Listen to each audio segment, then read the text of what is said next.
we need to be able to know, we need to know ourselves exactly what those rules are and how we can best explain them so that we can, one, eventually, advocate that they get changed down the road. But in terms of the implementation, we need to know what those are to be able to answer anyone's questions about that. And I think by providing multiple workshops, hopefully in multiple venues of some sort, that remains to be seen. But I think that would be one way for us to be very proactive in empowering people to still vote and do use vote by mail. Yeah, right. Because this pandemic isn't going anywhere for a while. So, yeah. Go ahead, Sylvia. Oh, I was just saying that I agree with that also. And can we also piggyback on doing the poll watchers workshop? If we're trying to get enough poll watchers to be there as well, regardless what side they're on, so that we will have a clear direction as to what their responsibilities are versus what they can or cannot do. Maybe the strategies that Linda was talking about from those different organizations, they will be able to, once they get it all ironed out, can come and talk as well. I think also it's a call to Kara Sands and about, as the our elections person here in Nueces County, I think it's important to reach out to her. Mm-hmm. And I know that she did this previously last spring, I think it was. Mm-hmm. And so because of the changes that have transpired, I think, again, we need to have that contact with their, continuing ongoing conversations about, how Nueces County is going to implement these changes. Right. And I think these days with Zoom, it makes it a whole lot easier because she can always pre-record kind of a community service message, and that which we can then play at a meeting. So yeah, good Sally. Point. Getting back to what Sylvia Oliver brought up, and that is the role that we might play in the poll watching process. That if we go there and if we do that, I think that aside from what Kara Sands may be doing, for our part, if we do that, I suggest that we think about some professional help in helping us understand how to de-escalate a tense situation and some crisis intervention techniques that would help protect not only, the other voters there, but ourselves as well. Exactly. It's a good point, Sally. Those are good. I'm taking notes, Paula. So yeah, I think there are reasonable people on both sides. I think that this situation has been captured by a fringe minority of unreasonable people.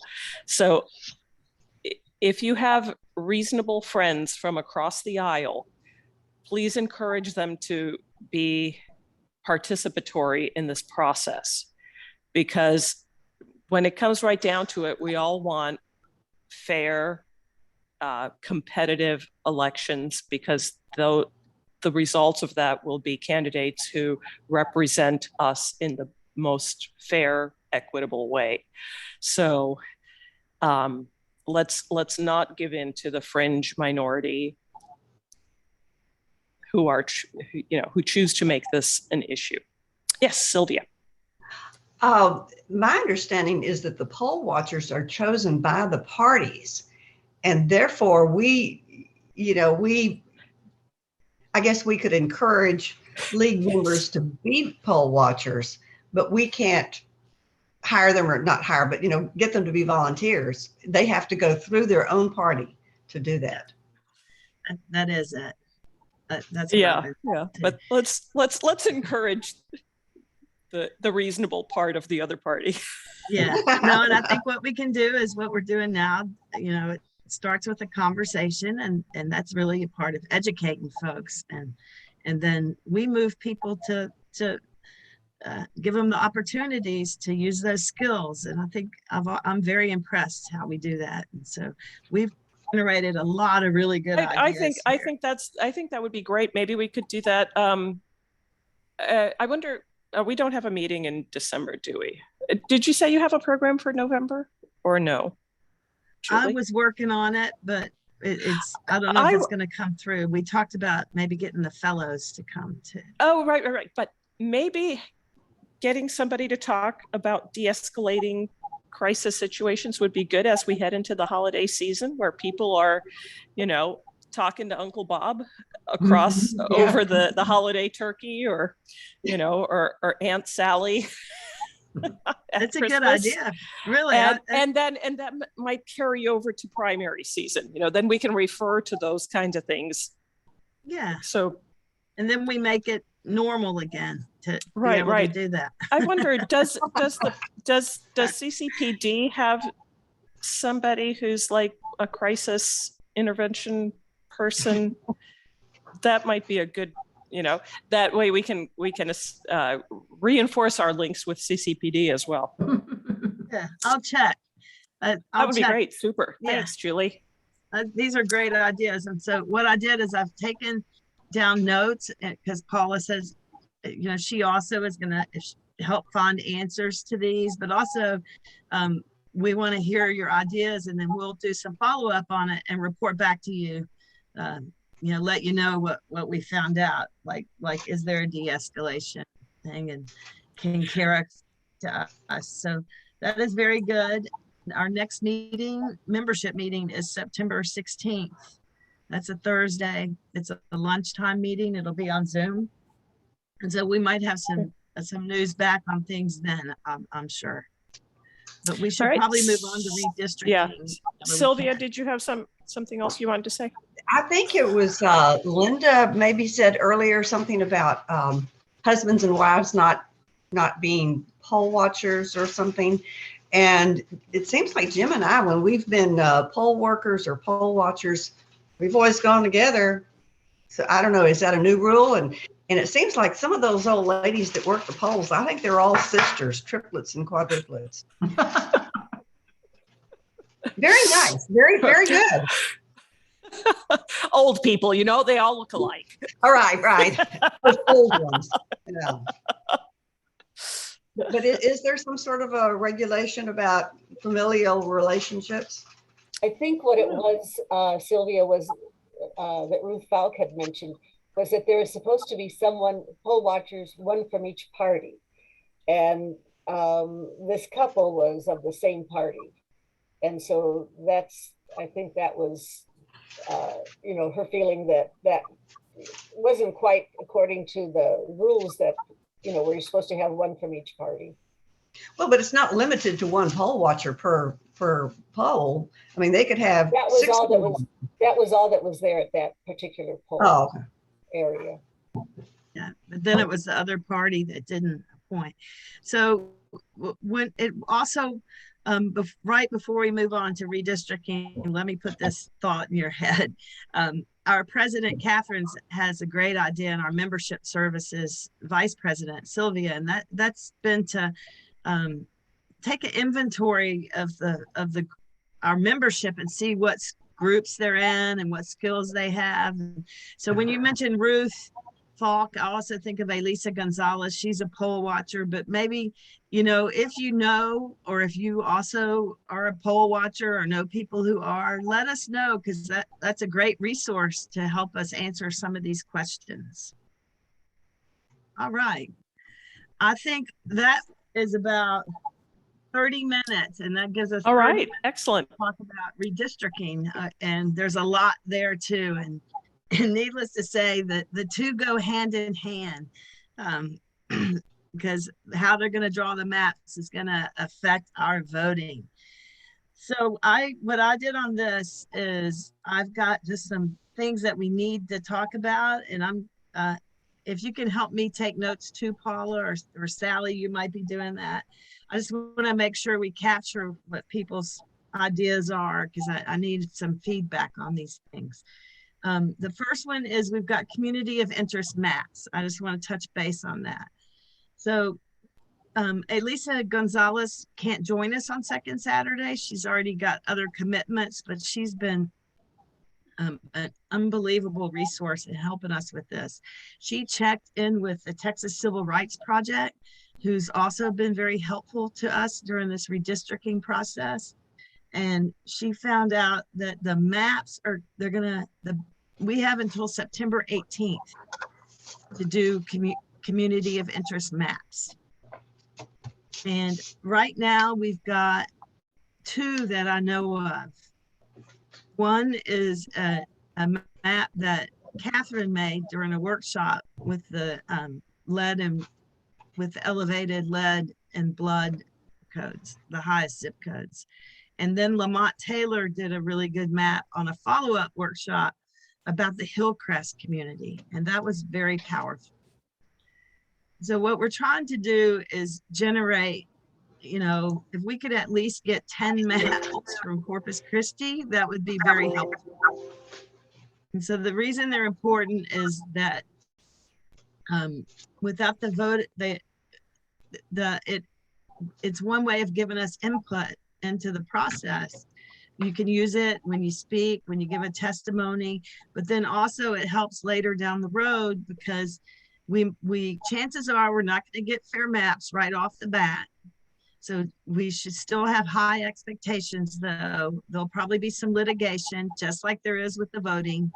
And these community of interest maps are good evidence of, look, they didn't listen to us. These are the maps we drew, and the maps that you drew are distinctly different.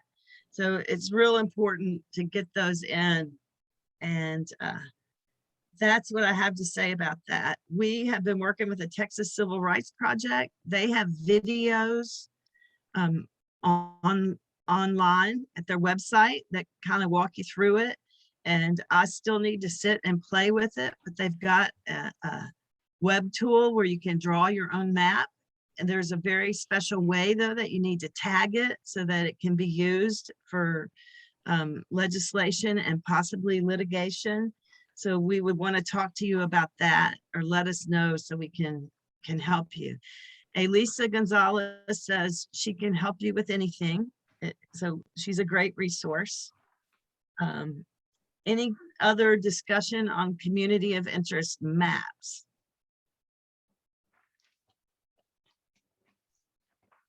I was wondering if the maps need to map out an entire district, or is it just a little piece of it, one edge of a line of it, or what is the most effective way to map it? Small scale, large scale? Usually small scale is, you know, a lot of the other districts in the state, they do what they call the maps aren't fair because they've done what crack and pack, they call it. And so I think you probably know that in Austin, they've got like 6 congressional districts, which makes it almost impossible to get anything done. Ours is unique as well. I think Karen and I have talked about it. Our congressional district goes from, as y'all know, from here through Victoria up to Bastrop. But these community of interest maps are more intimate. They are smaller so that you get an idea of, look, so like Karen and Catherine and I, we all live kind of in a downtown area near the bay. And so one thing that ties us together is that we have that Krista Spawn Hospital where we would go for medical emergencies probably. And so that would be a good like thing on a map, because if you split the community up, they're going to discuss funding at a medical, you know, about medical things, and it's going to be different for whatever map you're in. So it's like that, but we can work on that together as well, Karen. Yeah, I don't think we need to like think about a map as in this is a map for, and we'd like a person to represent this area. It's more like this is a community, and if it's part of a bigger district, this community shouldn't be split up. So it's kind of more like that, is my interpretation. Because like with Hillcrest, it's just kind of all split up. And so they don't have a voice speaking for that unified community. Right. And because they don't have a voice, that community's been decimated. And so that's kind of an outcome of unfair maps, no representation. And most of the emphasis on the poorer maps tend to be in the minority districts, so they can crack that vote. Yes, I agree. So, you know, it's something important to do. It's something good to learn about. I think that it's worth, you know, investigating. We only have till September 18th though. And I feel like we're going to get 10 maps from that. And so Karen, if you can visit the Texas Civil Rights Project website and just kind of look at it, and you and I can follow up about that. And Elisa and Tim Dowling are highly interested in the maps. And Tim Dowling can't be here today because he's given testimony at the Senate, but they are potentially talking about meeting over Zoom to work on maps. So we'll connect you to that. Is anybody else interested in that? I think they potentially talking about a Sunday meeting tomorrow.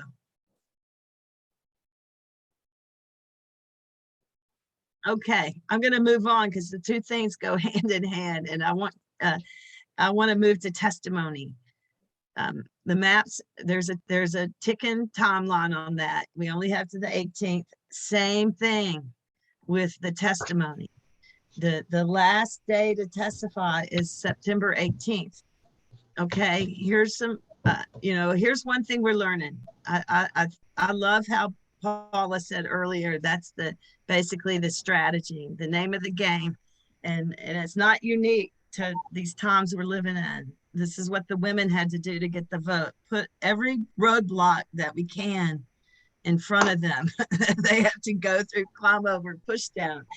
So on the redistricting for the House testimony, you have to sign up 48 hours before.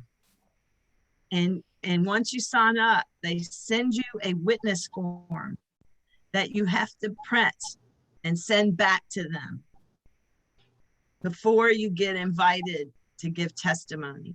So that is quite a timeline that you have to deal with. The time's up on the Senate testimony, but I want to talk about the House redistricting testimony. The clock ticked by already for the 13th. If you have not registered for September 13th, it's too late. That gives us two other opportunities, September 15th and September 18th. September 15th is a Wednesday, it's at 10 in the morning. September 18th is a Saturday, it's at 11 in the morning. Now, why does this matter? It's the same thing about the community of interest maps. We need to have our voices heard, but we also need to have it on record that we spoke up about redistricting and they did not listen to us. There's another important nuance, and that is that our representative from this area chair is Todd Hunter, and he's the chair of the committee. So I just feel like it's on our part, for Corpus Christi needs to make sure that we're present, because he is. so just take that into account and sign up if you can. I think that there's Tim, but I think that Peggy just asked a question, can we testify from home? It's virtual and it's very well run. They just that this signing up for the House is more difficult than the Senate one, which you can't sign up for anymore. You have to go through that 48-hour and send the form in. Okay, but do it, it's gonna be worth it. And so on testimony, I wanna just first off, let you all know that I was able to testify, and it was my first experience. They do run it really well. Once you sign up, they put you in a waiting room, and you might have to wait, but they'll let you on, and it's a Zoom thing. other person I know that testified, we've got two on here right now that can speak to it. First, Karen, she prepared so well, and you did so great. And I just hope that you will speak to people about your testimony, whatever you want to say about it, what moved you, what you hope other folks do. And then we've got Tim Dowling, who can go after her, who is, he's committed to redistricting and testifying. He's done testimony so much that he's an incredible resource for us to have. So Karen, Yes, we're so proud of you. Tell us about your experience. Thank you very much. And I was very nervous, and I really intended to just send written comments, which you can also do. And we need to get everyone to submit written comments as well. But I decided to go for it. And you know, I appreciate guidance from Julie and Elisa and others, but it's very important to time it out, because 3 minutes is very brief. And you do have to prioritize your, because I had some great preaching I was doing, but then I, you know, with the guidance, I knew I needed to put my details and my specific requests earlier in my comments. And then I practiced it and timed it just to make sure I could get everything in that I needed to. But it is a little nerve-wracking, but all you have to do is read. I mean, you don't have to memorize, you know, you just read your statement. And, you know, it's very empowering, and it's very inspiring to just listen to the other testimonies. And that can also give you some good tips on how to approach, how to present your comments. But my mentors here, you know, reassured me that you don't have to be an expert and you don't have to know everything. But, you know, they'll give you some talking points, like, you know, hold virtual hearings, and we want to see the maps before you vote them out of committee. You know, there's some specific things that you can request. And then knowing that this could possibly be used in the future in litigation makes you realize that this can make a difference. And the, you know, everyone filing through those public comments are, nobody's going in there like asking for more gerrymandering.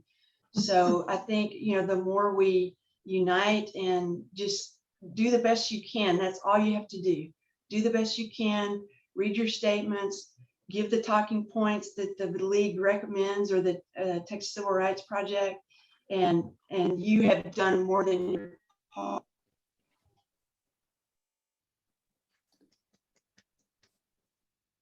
It's so good. Thank you. I took my advice, but when I read, I got teary-eyed because I got to this part about COVID, and it just struck a nerve on me, and I started to cry a little. But so I have to work on that. Peggy wants to know, could you read your statement? Do you have it nearby? And would you mind? That is a Peggy Duran. Tell Karen hello so she knows who you are. Hey, Karen. Everybody, Karen's a new member, so she's getting to know us all.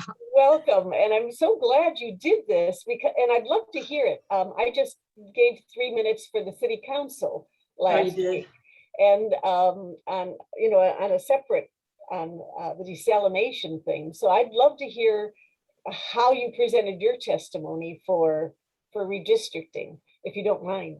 No, I don't mind if everyone's okay. It's only 3 minutes. So, okay. So I said, thank you, Madam Chair and committee members. My name is Karen Bryant of Corpus Christi, Texas, and I'm representing myself.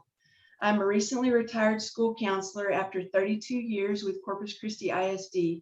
I have voted for both Republican and Democratic candidates in past elections. I am served by Congressional District 27, House District 32, and Senate District 20. I am here to ask this committee to commit to a fair and open redistricting process and to fix racially gerrymandered districts. As legislators in a representative democracy, you must change the practice of drawing districts that strip away the voting power of millions of Texans. Texas voters will no longer allow this rigging of election systems. Show us the maps. I ask for a commitment from this committee to post on public websites the new proposed maps and give the public at least 14 days to review the map proposals. Then hold virtual public hearings and use public input to adjust the maps before they are voted out of your committee. Legislators must justify their reasons and the racial impact of proposed maps during this process. You must keep districts as compact as possible and minimize divisions of cities, counties, and communities of interest. Do not place faraway communities that share few interests in the same district just to dilute the votes of minorities. At the same time, do not selectively pack urban districts.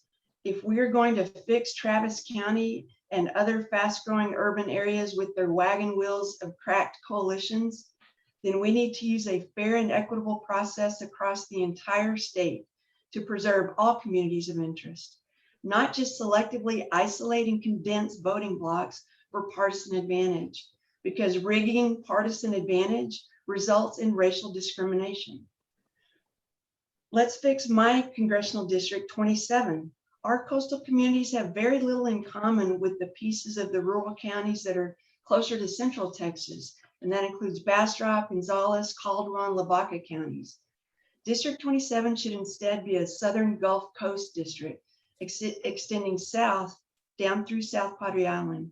Preserving this large-scale community of interest would give us the ability to advocate for our important common issues like windstorm concerns, tourism, ports and maritime commerce, coastal ecology, the fishing industry, and coastal petrochemical industries. Let's also look at House District 32 with its questionable cutout of neighborhoods along Everhart and Weber Road and other areas. In closing, when districts are drawn fairly and transparently with public input, prioritizing communities of interest, then elected officials can develop policies and initiatives in the best interest of their constituents and earn their future votes. Please protect our democracy. Election integrity begins with fair maps. Thank you. Brava, brava. That was fantastic. Thank you so much, Karen. Before I asked Tim to go next, but I do see Sylvia's hand up. So Sylvia, did you? Yes, I'm sorry. I came in late to the meeting, but I just wanted to, that was fantastic, Karen. Thank you so much for reading that, because that's what I was actually looking for. I was looking for actual testimonies that I could hear. And I tried to open, I think what y'all had sent, and I never did get to that point. So I'm very grateful that you did that, because I'm the type that I like to see it and hear it and, you know, kind of have an example. And that was just done brilliantly. I don't know how anybody else can top it, but I think we have a few of us that can at least raise more voices. So the only question that I had was, where else can we hear the testimonies? And if you could put it in the chat, that would help. That's it. Well, I think Tim will talk to us next, and he is a great resource on this also. But one thing that I've been enjoying that I didn't know about, you know how I love to watch the city council meetings. You can watch the hearings too. So you can go to this Texas redistricting. It's like, I don't have I'll look for the email, but it's a texas.gov page, and it's on redistricting. And when you go to that page, there's a tab that says 2020s, and it has all the meetings. It has the recordings, it has the ones that are in progress. And then it also is how you can register. And so I've been having a lot of fun with that, just because you can hear a lot of other people speak. And so that's one way I learned a lot just watching some of those that I didn't know about redistricting. But I'm going to turn this over to Tim, and he could probably help also. Are you there, Tim? Yes, I'm here. In answer to the question about where you can look, Julie is exactly right. If you go to the House Redistricting Committee, that's one website. And then the second website is the Senate Redistricting Committee. I was just looking at the one for the House a few minutes ago, and that is called Archives. And you just click on it and you can listen. One I'd specifically urge anybody who wants to testify to look at, because it was just so good. It was the best one I've heard, and I've heard a lot of them. was a gentleman who ran for Congress, but lost, unfortunately. His name is Richard Kennedy. He ran in the Austin area, and he testified on the 9th of September at about the 19-minute, 45-second point. And then the person who testified after him was also very good. But realize, like I think Karen said, you're not limited to just testifying. It's really important that you also put your thoughts, whatever way you express them, into writing and post them on the website. And there are some little differences. I just finished up my testimony to the Senate a little while ago this morning. And then I said, okay, I'm gonna make a couple minor changes. And they didn't give me enough time to get it all out. So I made it a little longer. And then I put that in writing to the Senate, and I just posted that. And that's easily done. That website seems to be up all the time. The House website for posting stuff is open while they're doing the testimony, and then it seems to be other odd times. But after the testimony is done for the day, they shut it off for some reason. So like the other day when I testified to the House, I went to go post my comments and I couldn't do it. They'd shut it off. So you really need to kind of go back to the House and look several times. And there are dates coming up if you have written comments, and we know you can post them. The House is going to be having testimony on the 13th at 10 o'clock, the 15th at 10 o'clock, and the 18th next Saturday at 11 o'clock. And all of those opportunities will be there to post in writing. And that's really important because as a 40-year lawyer, I can tell you it's much easier for someone in litigation, and likely this is all going to end up in court, unfortunately. As I wish we had an independent redistricting commission, and maybe it wouldn't someday, but we don't. So it's much easier for lawyers looking for evidence to look at a written document than say, oh man, I got to go listen to 25 hours of to video. That takes a lot more. And it's all written, so you can just look at it real quickly. Just a couple of the thoughts. I entirely agree with what Karen said. You need to really focus because you only get 3 minutes. Once in a while, they'll give you a little more. The Senate, which is not at the moment going to have any more pre-map hearings, they'd say, oh, we don't have too many people here today. We'll give you 4. One day they even gave 5. So when I testified to the Senate today, I was hoping I'd get 4, and you have to readjust. So they only gave you 3. So keep it short. And then if you have more time, just maybe put that at the end of your remarks and say, okay, they gave me more time. I'm going to tell them that stuff. But it is very friendly. They're all very nice to you. They never say anything mean. Very, very rarely have I seen questions, and the only types of questions that I've seen are typically from people who are trying to say, hey, did you know that you can go to this place over here and you can participate this way? And they're really trying to help you. There's no confrontational questions, so there's nothing to fear about the process at all. Let me just add a couple other thoughts. It's pretty easy to draw maps now. There's the website I went to do this yesterday was, I believe, was the Texas Legislative Council. And I can email to whoever you'd like me to email the email that I got, which actually came from Texans Against Gerrymandering, which is a very good group on this issue, along with Fair Maps Texas. And they had a lot of good ideas, but they also had the information. So the ideal, what I'm really most concerned about is Congress. In that you're supposed to have, you take the population of Texas, divide by our 38 new congressmen, and that turns into essentially 767,000 people per district. You're supposed to honor the one person, one vote principle, and you're allowed legally to deviate from that a little bit. But anyway, so I said, okay, that's my goal. The district, in my opinion, we have now is very badly gerrymandered. I'm going to try to do a better job. So I basically, I just said, okay, here's the population of Nueces County, San Pad, Jim Wells, all the counties. Okay, now I got 500,000 people. I got to get 250 or so more. How do I do that? And then, so I came up with a map, and you could do the same. It's pretty easily done. And then I just posted that in my comments that I posted on the Senate a little while ago, and I told them today. So when the art battle is fought, down the line, if they try to keep this current congressional district 27, they can't say, oh, there was nobody out there who told us a better way to do it. And it really is important to have more people do it. I mean, if you have 1 or 2 people saying, crying in the darkness, that's different than having 20 or 200. So really, it is really, really important to testify. And unfortunately, the only dates we have left now before the maps come out are the 13th, the 15th, and the 18th. And the House wants you to sign up 48 hours in advance. And then they say, okay, you've told us, Julie Rogers, you want to testify. We're going to send you an email back. Here's a form you need to sign that you swear with a handwritten signature that it's really you. And kind of a formality the Senate doesn't do, but you have to do that. And then they need that 24 hours in advance. So if you want to testify on the 13th, you really kind of need to do that today, start that process.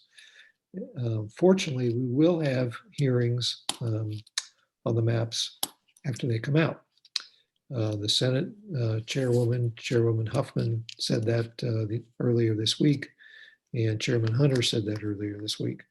So after the maps come out, we will have some opportunity. At the moment, Chairwoman Huffman said it will only be in Austin, but I'm pretty sure Todd Hunter is going to allow it to be virtually. So those are kind of my thoughts on the process. I guess big picture, don't be scared of it. It's easy to do. It's real important. And Karen, I was shocked when I heard that that was your first time testifying. You were awesome. You were just wonderful. Perfect. Wonderful. Thank you. Thank you. So, but anyway, those are my thoughts on it. If anybody has any questions, I'm happy to answer them. I think I've testified 10 times now to these folks in Austin, and once to the county and once to the city. I have a question, Tim. Sure, absolutely. I managed to get in under the wire, and I have been approved, so to speak, for the 13th. Okay, good. When I went to the legislative site, which is very simple, and it looks like it's very easy to get into, and it has the 3 options with the notices by each option for each time frame. You have to click that notice that will give you instructions that are specific to that particular date. When I look through, when I look through all of the instructions, what I did not find were the instructions for posting your written comments. Now I'm registered and I'm solid now for oral testimony by Zoom, but it is not clear within the system how you can get your written comments posted. Yeah, and you shouldn't be confused because that link goes up and down. It's not there always. So when they have the testimony going on, the link is up. But as soon as the hearing ends, the link disappears. I don't know why they do that. And they've had it a couple other times, kind of at random times, I think probably coming up to the date, but it's not there all the time. So the fact that you didn't see it is not at all surprising. So what I'd urge you to do, Sally, when you testify on 13th, that'd be Tuesday, Monday. When you testify on Monday, give your testimony, have your written comments ready to go. And then as soon as you're done, put your written comments on there. The link should be there. But if, let's say you testify at 10:15 and you're done at 10:20, then let's say the hearing ends at 11. The last witness testifies at 11 or 10:30. You never know how many people are going to testify. Right after you testify, go to that site and it should be open. As long as the hearing's going on, it'll be open. And I'm glad you mentioned that because there's one important thing I forgot to say about this House publishing system. It says you are limited to 3,000 characters. And I said, well, that's not too much. I just wrote this letter that's not that long and it's, 7,502 characters. What I figured out is what you do is you take, in that example, say I had 7,500 characters. I say, okay, here's part 1 of my comments. I fill out the form. I post in 2,500 characters. Then I go back and I say, okay, here's part 2. I'm registering again to give comments. Then I post the next 2,500. And then I get the last 2,500. So I've done 3 postings instead of 1, which is artificially limited. So you can get it all out there. They don't tell you that. I had to figure that out by trial and error, but there's a way to get around it. Oh, that's some good advice. I just want to do a time check. We have a few more things to talk about redistricting. And so is it okay if we keep going? Sally, you had something to say Yeah. too? I have, specific to Corpus Christi and the Coastal Bend, I have a draft that I began 2 years ago when Ann Stewart and the League of Women Voters testified in the in-person hearings, the travelers hearing, those traveling committee hearings, you know, that they held. I've updated it since then, specific to the Coastal Bend, and it paraphrases, it mirrors many of the things that Karen talked about. It's already in writing. I've sent it to, I believe that Catherine Oler requested a copy of it. Peggy had requested a copy of it.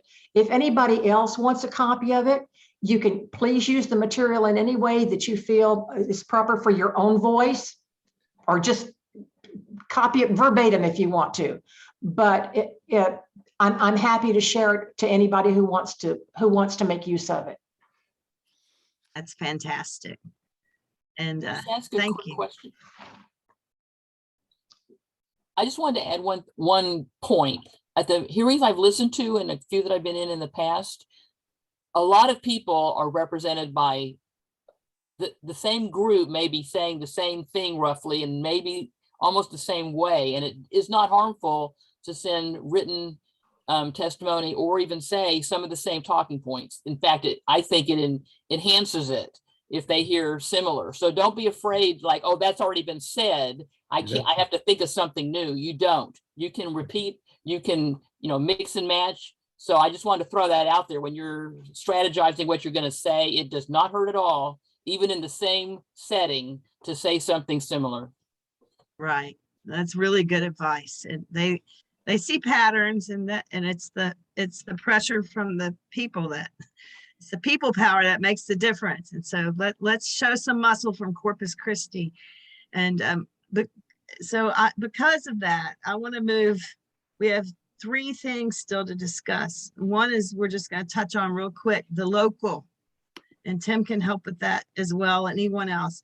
Then we have a press conference I want to talk about, and the postcards. But as far as the local, one thing, and Karen and I talked about this, once she learned how to do that so well, and it did not take long at all, now she's developing a really good skill to be able to speak at city and county meetings. Just like Peggy, you've already done it. You did your public comment, and Sylvia did too last week, and Sally. I saw all of y'all, or heard all of y'all. So it's something that is a really good thing to know how to do, and to do a 3-minute public comment. And we need to get ready to do that at the local level. All right. The county hired that Garza and Rios law firm to be helping them with the drawing of the maps. Tim and I and Catherine heard of some discussion about it. This is another thing. You can go to the county website and see all the meetings they've had. I find it to be a really friendly website to find things, because you can click on the topic. You don't have to go through everything. So they hired him, and there's a memo from the law firm where they want to meet with the commissioners behind doors and have some personal consultation, which we as the league believe that there should be public input and transparency. And so there certainly isn't. So we need to start organizing for that, so we can advocate for fair maps locally. So I just want to let y'all know that, and we will, when we find out more, we'll let you know. Did anybody else want to talk about local redistricting? Does anybody know what the city's planning to do? Catherine, are you there? I know you are the flight director. Hang on. I have not heard anything yet with respect to the city, but that's certainly a call that I want to make and find out ASAP.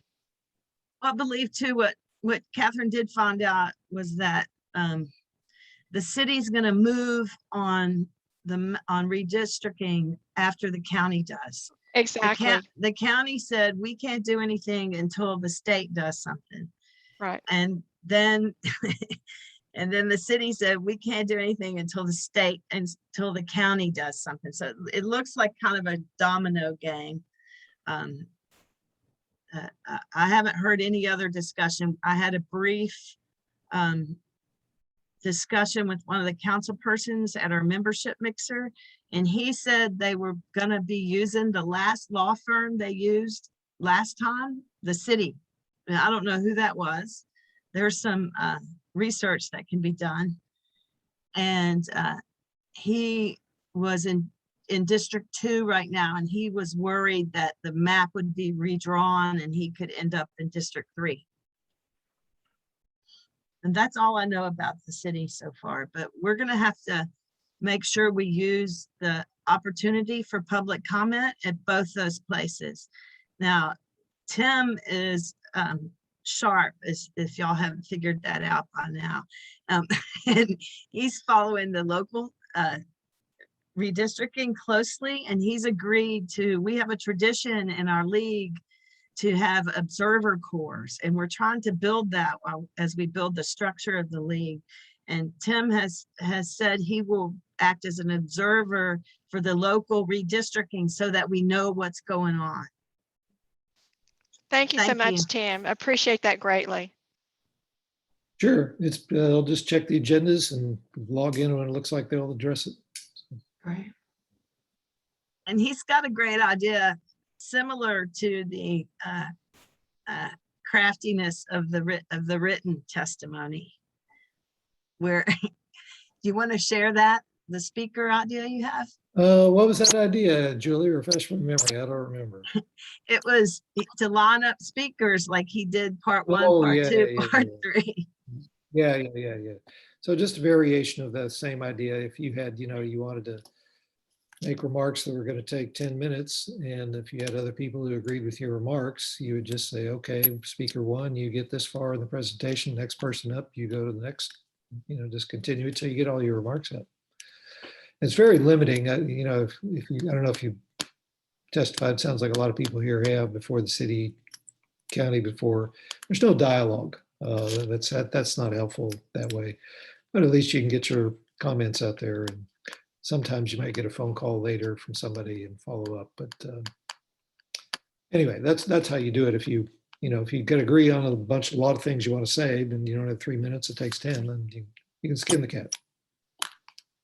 Thank you, Tim. And yes, I have learned quite a bit from doing public comment for the city in the last month or so. And you're right, 3 minutes is not hardly enough. And you get nervous because the clock is right there. It's ticking. And I look at it, I'm like, oh my God, I haven't gotten to my point, my third point or whatever. So you're right about written testimony. I mean, having your comments written. And I'm going to go back to that because some of the times I've tried to do it on the fly and you just don't get the points across that you were hoping to get. So yes, thank you. Sylvia and Tim and Julie, when we had the redistricting Zoom that Elisa set up, and I think Miguel Rivera did about testimony, one of the key things that I remember him saying, and I cannot for some reason pull up the slideshow from that Zoom. Julie, you probably can guide me to that. I'll look for it, or Elisa can. He said, state who you are, where you're from, and then, say a few words, but then immediately launch into your points, the key points that you want to make.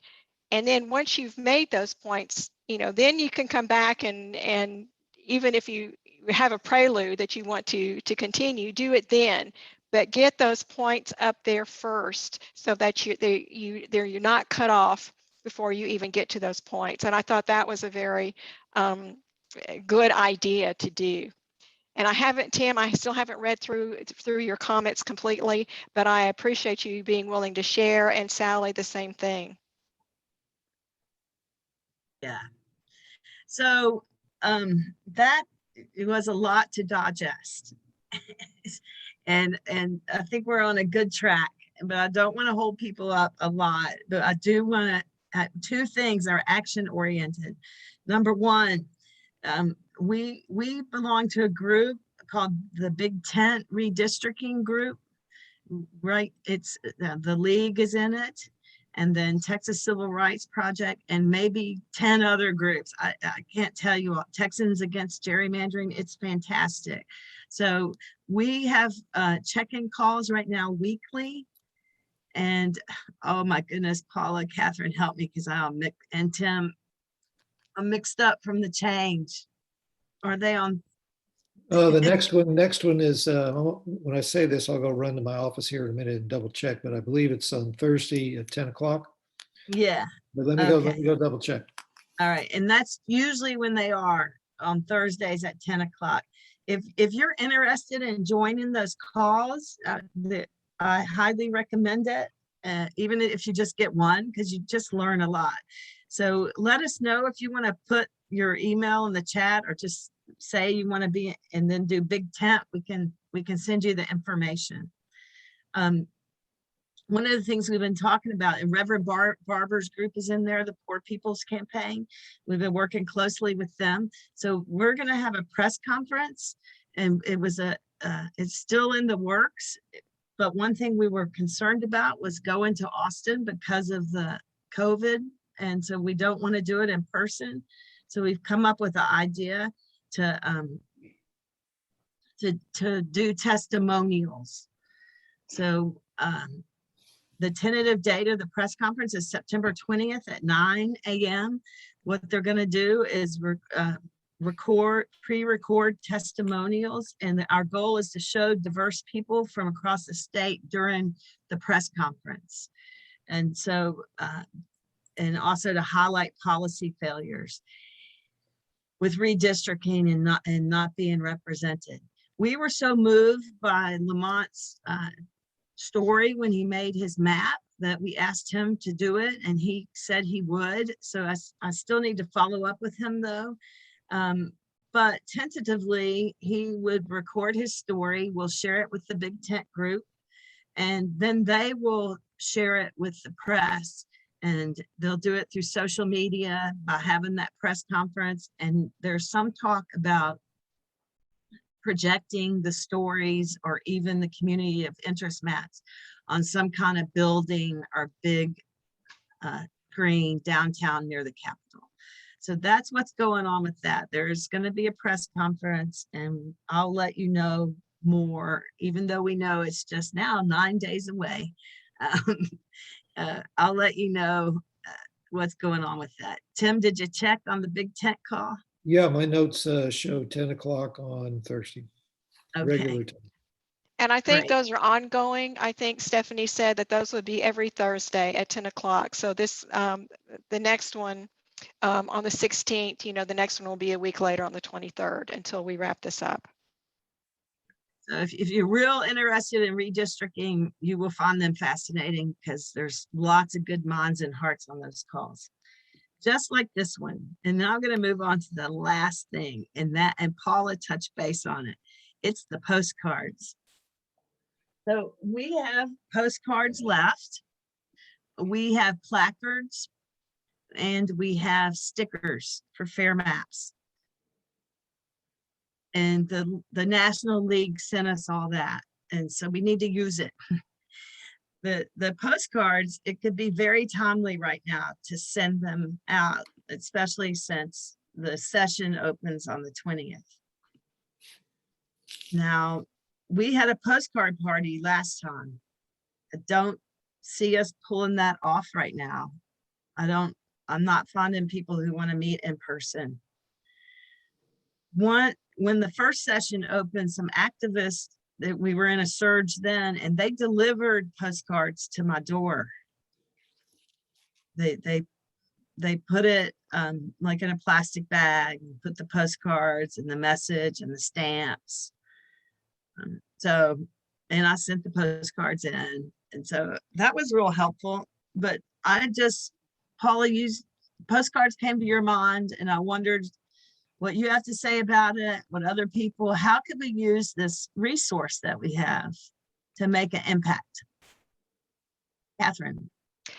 Just a thought, if Raul is going to be doing voter registration on this coming Wednesday, at the Arts Center, I think it would be good to have those with him at that time. And I, again, you know, because of the all of the breakthrough and also the unvaccinated COVID cases that are out, it would be, I don't know what other voter registration activities Raul has planned at this time. Probably not a lot. You know, I don't know if there's any way. I mean, I don't even think he's doing anything, Paula, with the schools right now. I think that's all on hold. He sounded kind of down. I know. Yeah. So I think we just, you know, we just have to be creative. So I wonder, are there people who are interested in writing some postcards? And what would be the best way to distribute like a handful of postcards? And the like we had the mailing lists. What do you think, Sylvia? Well, I was just thinking it might be just a little bit more entertaining or more communicative if we had a Zoom postcard meeting party, well, however you want to say it. Sure. But, you know, so that it kind of gives accountability to everyone and we're all together. And even though we're listening and it could be, you know, kind of like if we're together, but we're not. But I think it just helps in community. And if all of us, you know, said, okay, you know, I'll do 20 cards and I'll pick up my cards. And then, you know, we could just have just a Zoom postcard party. And yeah, and we have our lunch meeting, so we could announce it. Yeah. Then. Yeah. So that might be an idea. Yeah. Okay. Yeah. Sylvia? I have a question. Approximately how many postcards do we have? Is it 100, 1,000? You mean Paula? Because I don't know how many. Oh, I don't. Yeah. 100. Yeah, I don't know how many we have left of the Fair Maps ones. I think Julie, you have those? Yeah. You know, so I mean, if, you know, however many interested people wanted to do at least a few, you don't have to get handwriting, you know. It's a couple cramped. of hundred, I think. That's a lot. Yeah. Yeah. We have I saved everything. We have pens and stamps. And we have stickers. So if we could do, you know, public comment, we could wear a sticker in there. But I think that we could, at the membership meeting, we could either do postcard pickup and announce a place people could pick it up, or we could do postcard delivery if people, I mean, I don't mind driving them around now that I'm back. Yeah, I don't either. I don't either. And part of our membership committee, which we're, you know, still trying to grow, we could even attempt making phone calls, because to say, well, we're going to be having, you know, our membership meeting, and it's going to be announced. And it would be nice to already have a few already committing, because it'll encourage others at the meeting saying, oh, you know, we already have 10 there at the meeting that, you know, already have some. And then others, I think, will jump in. That's the way I'm kind of visualizing it. If we can make a few phone calls before the meeting saying, you know, would you be interested? And then at the meeting, of course, announce it like it's brand new. What do y'all think? Sylvia, Compost, you and I could work on it some more. Yeah. I think Sylvia Whitworth had something to say, but I just want to put a question that can be answered later, or also by Sylvia Whitworth. Who are y'all thinking we should target?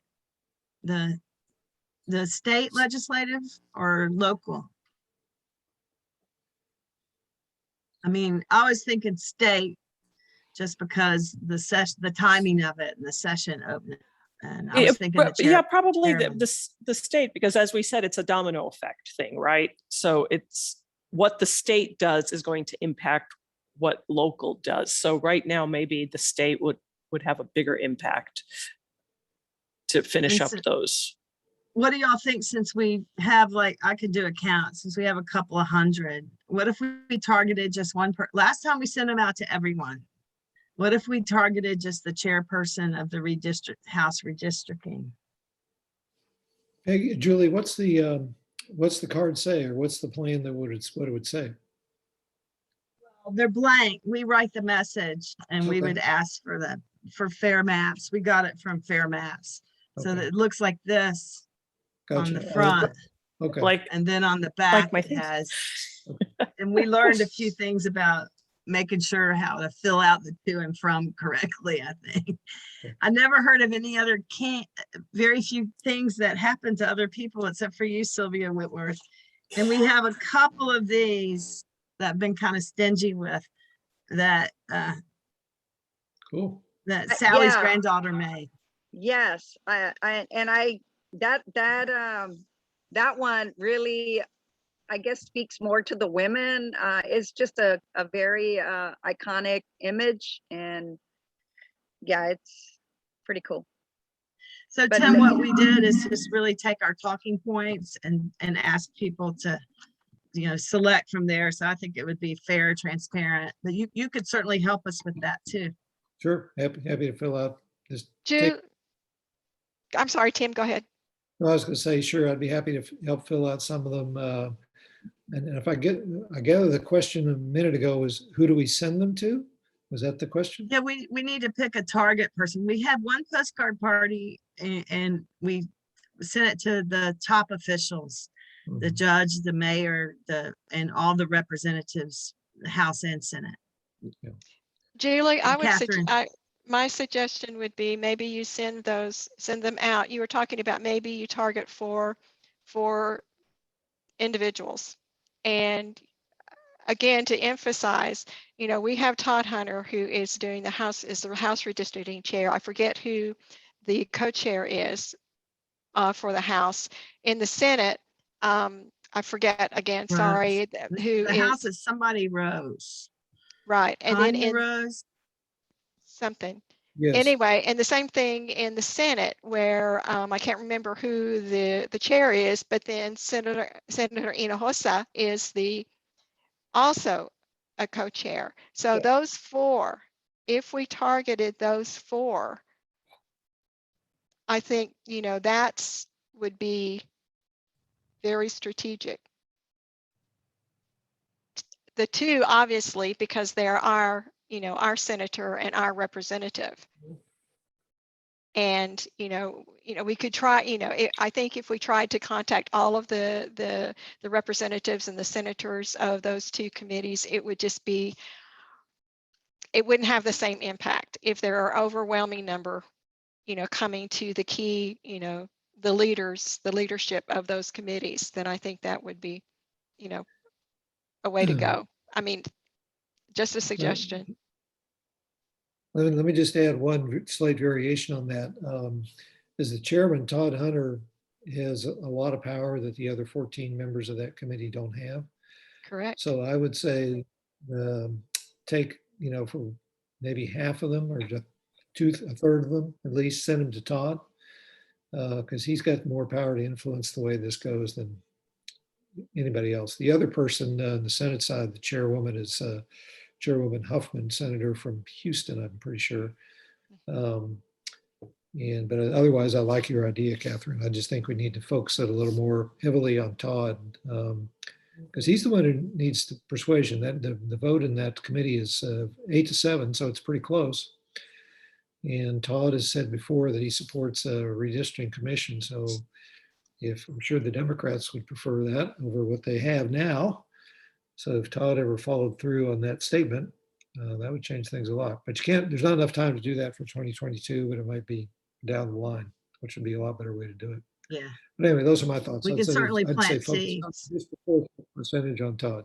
Yep, and maybe focus our message on the redistricting commission. Yeah, because down the road we can get more postcards. Just the timing of this is that the session opening on the 20th. If we've been told before also that he wants to do fair maps, but he needs someone to make him do it. That's not, So we'll do that. Yeah, and that doesn't just apply to Todd. This is how politics work. I often, in my head, I often see Dr. King in the White House with President Johnson, and after the Education Act was signed, and President Johnson said, this is nothing but a policy. You have to make me follow it. You have to make Congress and the nation do the right thing. And that's kind of how I feel about it right now too. He just needs a good push, and know that and since we did that first blanket to everybody, we're not being nonpartisan. It's all about fair maps. So hey guys, I was wondering if the message that will be on the postcard, could that be emailed out to all the members like ASAP with the 2 links that Tim referred to, the House public comment and the Senate links? And then that way, just real quick, everyone can click a link and put some comments to submit, a little in a shorter time frame, I guess. I think, Catherine, could we do an email blast? Sure.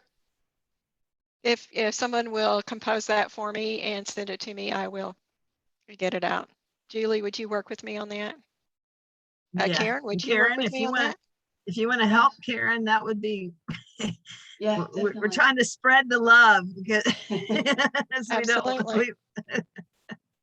Well, I'll send the links and the talking points that I've learned, and then you guys can look at it and then adjust it and send it.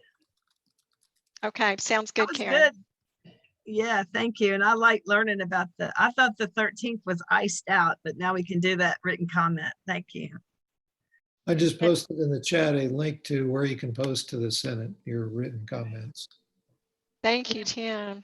And if I could just add one other thing about listening or hearing Karen's testimonial.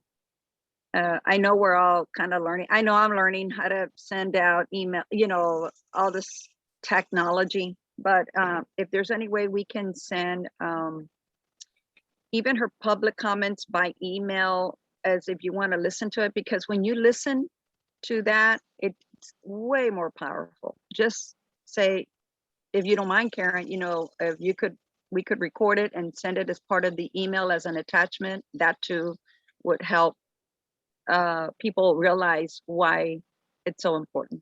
So just, I don't know if it's something that we can do. I know it can be done. So if we can do it, that'd be great. Thank you. That's awesome. Yeah, I think for me, that's what I tell my husband, this has been a challenging issue because it is so important. It's really probably the most important thing we can do right now. And unfortunately, looking back, I wish I would have started even earlier, but it's so not sexy. It's so on the outside, it doesn't seem like a big deal. It's like, yeah, redistricting. But when you realize the impact of what can happen, and for 10 years, this is a do or die moment, if you ask me. So, quick question with respect to that. I'm sorry, Peggy, just a quick, so before we leave this topic, are those the testimonies, the video testimonies, are those recorded and are those available on the websites for the Texas House?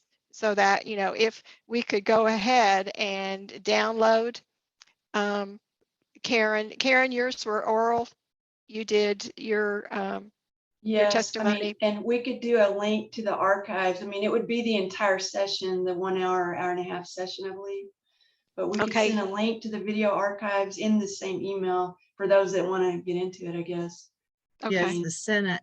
Some of the, somehow, some people who are more familiar with technology than me, which tends to be the youth, they can take little snippets of meetings out. I don't know how they do it, but maybe somebody could help. Sylvia, maybe Brandon or someone. Yes. Yeah. Did you find a techie, a young techie that could? Yeah, I can do that because carve that I want to out. learn too. Yes. And I'd like to see or hear Tim's. I'm eager to look into the archives to hear Tim's statement. Absolutely. Yeah, Absolutely. his are real good too. I mean, you might want to just do, if we could Both. carve it out, you could do league members who spoke, you know. Yeah. Yeah. I think that would be very powerful to send to our membership. Okay, Peggy, I'm so sorry. You, No. I see the floor. I was just going to say that Tim had said before that the way, you know, just being realistic. I'm sure the legislators on this committee already have their map in their heads and what they're going to do. We're trying to get this out there to say, hey, we're listening and watching. And that's that part. But I think, Julie, to your comment, the real work is going to be afterwards when they have the hearings on what they've done, what kind of maps they actually make, where we're going to have to really come on strong, and where I think all of this pre-work will really start to bear fruit then. So thank you for all of you who have been doing this all along.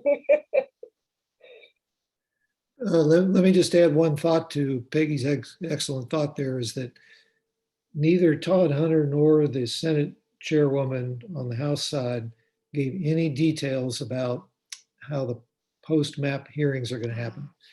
So there have been many people, myself and others, said, hey, give us at least a week or 10 days. Some people have said 2 weeks. You got the map out? Okay, give us a certain amount of time to look at it, study it, review it, and then comment on it. We have no details on any of that stuff. So what may happen is they may release it on Monday and say, okay, we're having hearings on Wednesday. It may be really short notice. So we really got to keep our eyes on the ball and be prepared to move very quickly. And I heard a story that after the last redistricting, this actually happened in 2013, I understand, after there were some court rulings. I wasn't paying attention to it back at the time, but apparently things were moving so fast in that legislature that they came up with some maps that not even other people in the legislature had seen. Yeah.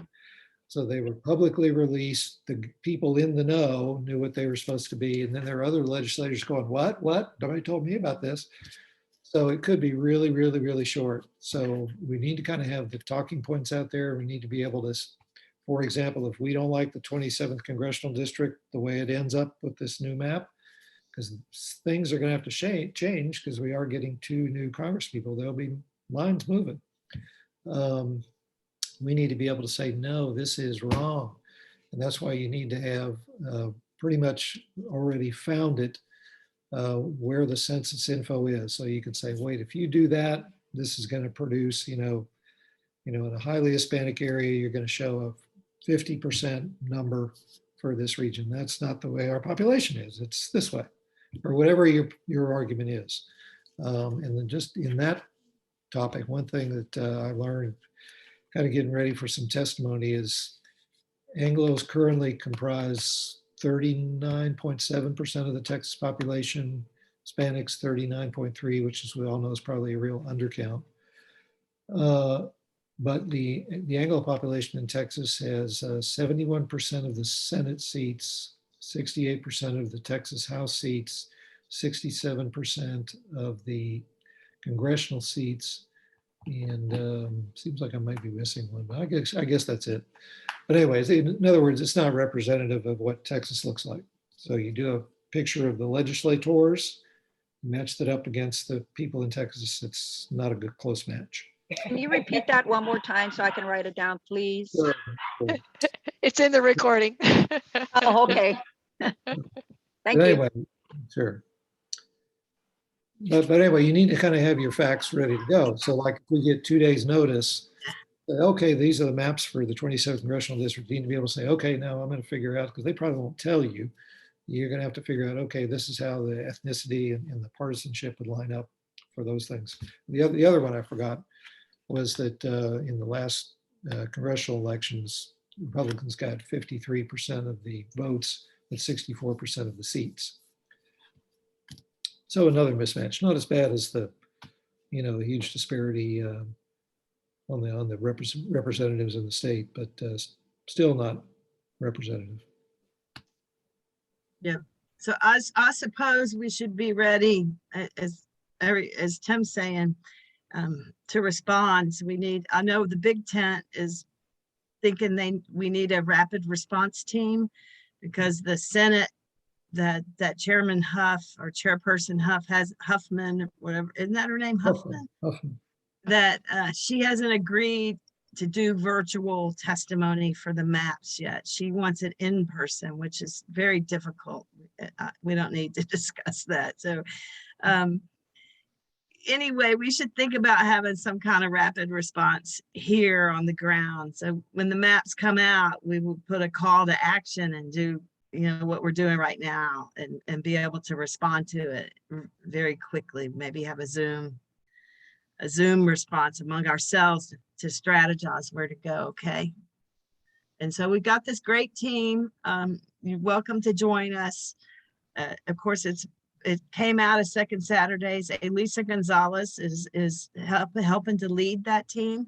She can't meet on Second Saturdays though, but she's been just marvelous at getting information out and connecting people. And so if you want to join that communication and that particular group, because we're kind of peeled away from everything else to just make sure we focus on this, let us know. You can write in the chat now, and Catherine will get us the interested people. I think Karen's already been put in that group. If not, Elisa was going to put you in there. Yes, I think so. Thank you. Say, Julie, can I ask a question? Yes. Are you getting the emails from Stephanie Swanson that tells us the Zoom information for the Big Tent meetings? Are you getting those? Yes. Okay.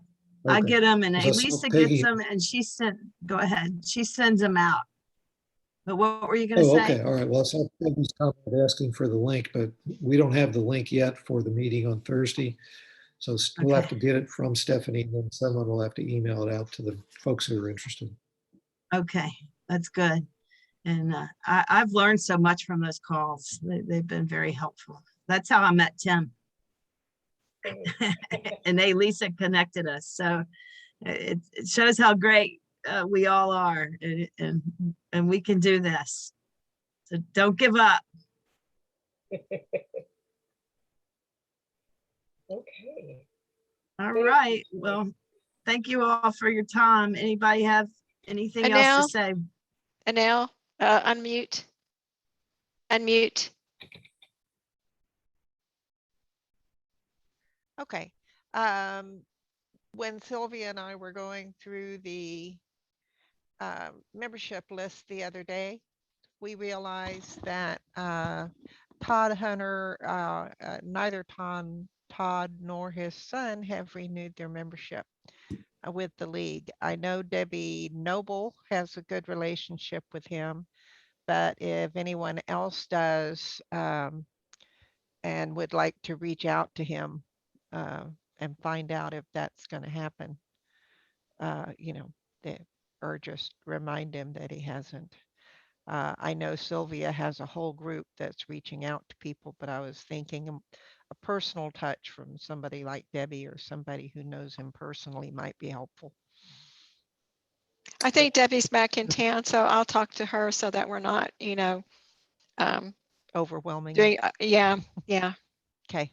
Or it could be also advantageous to, and I hate to put even more work on Catherine, but as being president of the local league, just. Yeah, my thoughts exactly. Okay. I still, he asked one of his aides to call me, and he did, but I only got the message, and I've called back and had to leave a message. So there's a gap here that I need to keep working at to see why he wanted to talk to me. So thank you, Anel, for saying that. Anyway.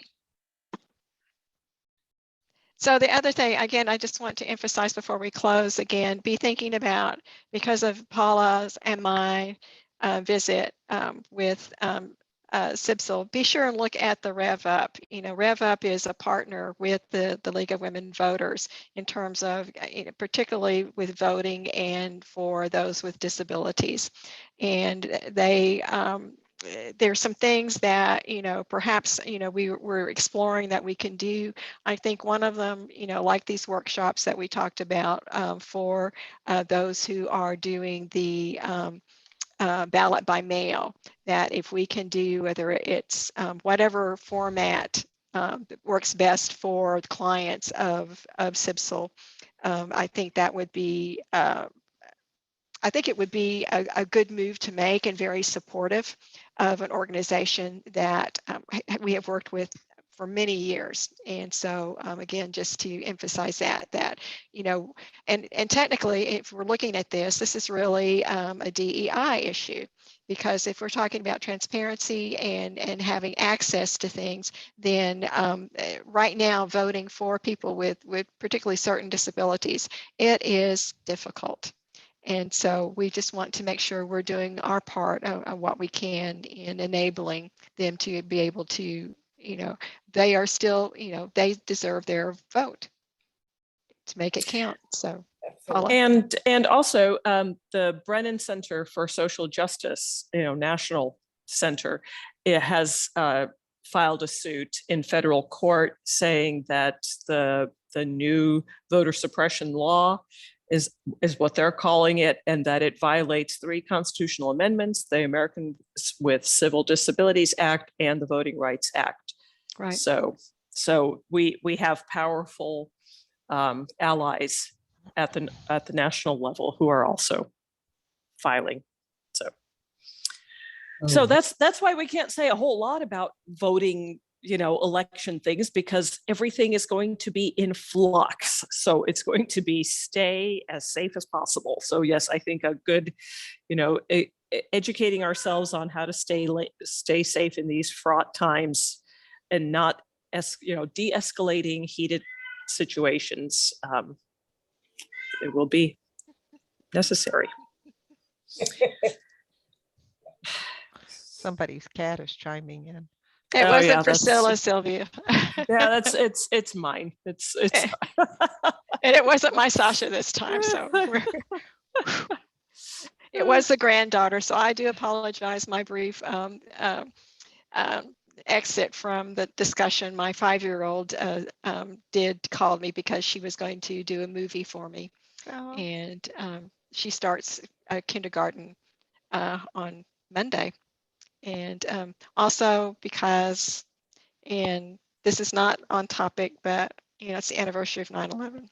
Mm-hmm. And this is a very emotional day for me, because in 2001, I had gone up the weekend before to see our daughter, who had moved up there in June, as a teenager still, or a young woman. And her first job. And so I had gone up there in September to see her apartment, which she found on the Village Voice. And I flew home on September the 10th and got up and went to work the next morning, just in a joyous bubble. And then I got the phone call from my husband, and it was horrific.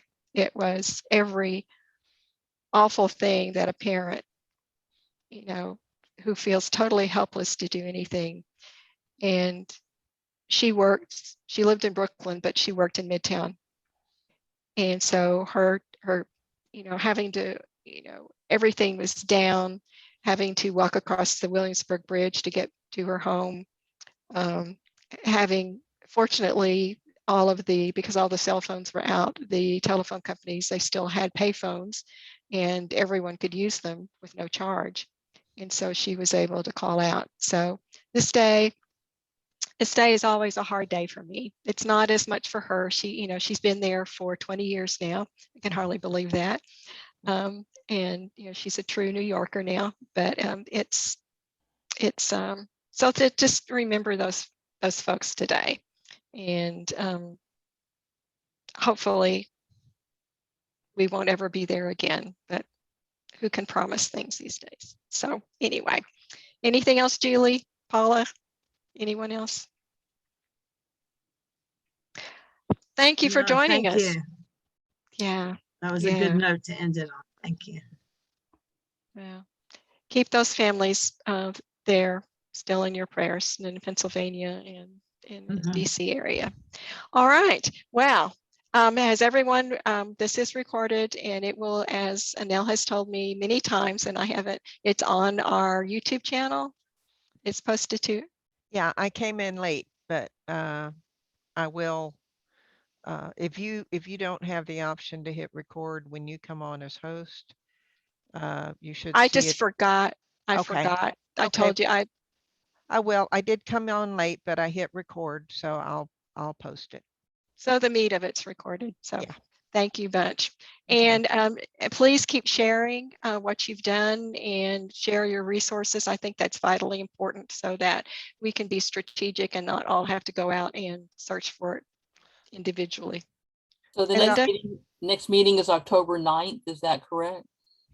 The next second Saturday, yes. Next second Saturday, just to have that in our minds on the next date. And we have a membership meeting September 16th, and Anel's got something to say. September 16th Zoom, 11:30 to 1. We'll be able to report back on some of the things we discussed this second Saturday. Yes, Anel.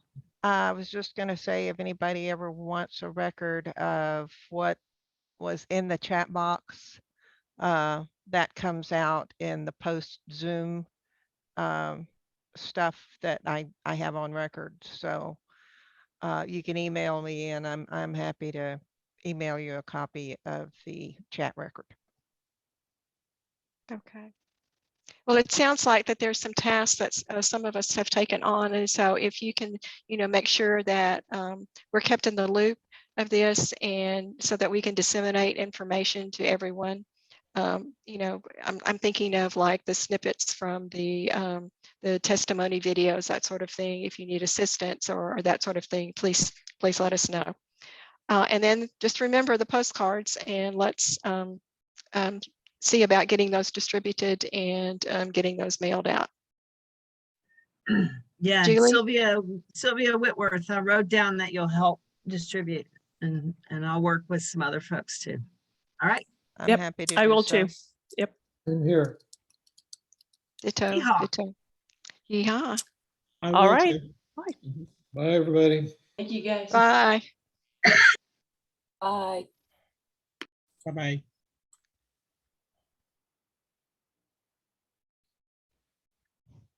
Okay. If I leave off, I think Catherine, since you opened it, it will stay open. Right. I have the US PMP check. Okay. And then Paula just emailed me that she needed $375 for the voter guides. Okay.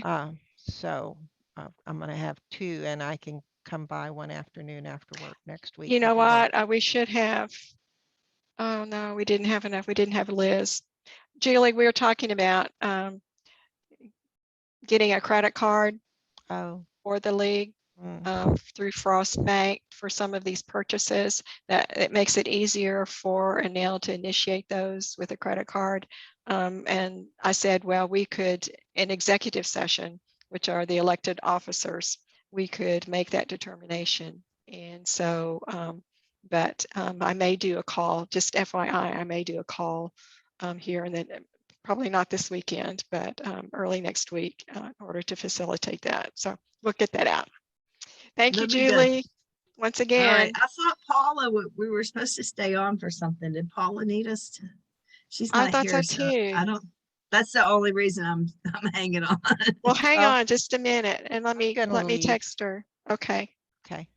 Thanks, Anel. Uh-huh.